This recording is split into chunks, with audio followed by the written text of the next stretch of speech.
the question. According to our research, what you need to do is make it simpler. That's the secret of heuristics, so that they get robust. The Google engineers did the opposite. They made it more complex. Then they had about 160 variables. It didn't help.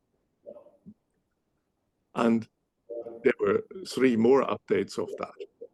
So we did a test.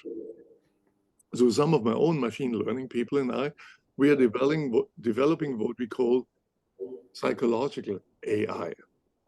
So that means you study how the evolved brain deals with a certain situation, and then you program an algorithm so to make algorithms smart. That's so. How does the human mind deal with situation where the future is changed in an unexpected way?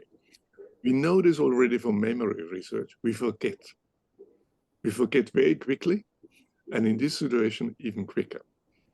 And in the extreme, we only use the latest data point. And that's what we formalized and put it in an algorithm. It's called the Recency Heuristic.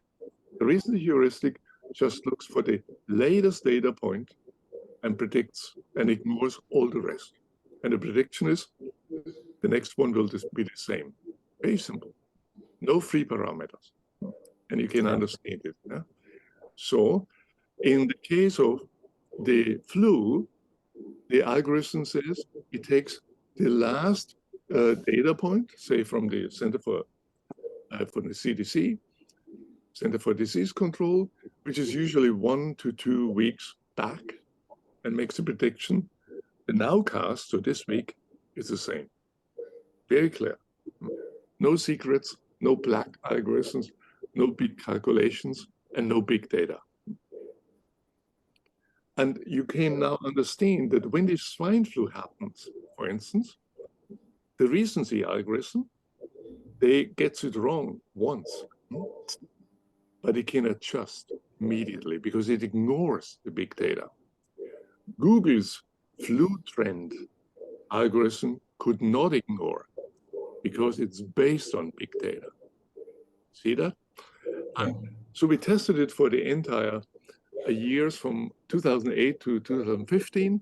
Robert Simon is one of the founders of AI. In every year, the simple recency heuristic predicted the flu-related doctor visits better than big data, Google, and also for all of the 4 updates.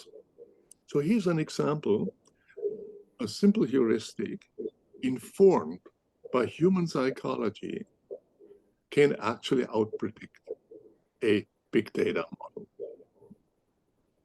So the typical reaction I get, yeah, then we build a more bigger model. That's exactly the problem. No, no, you should respect the human mind and first ask, can we learn something from the human mind?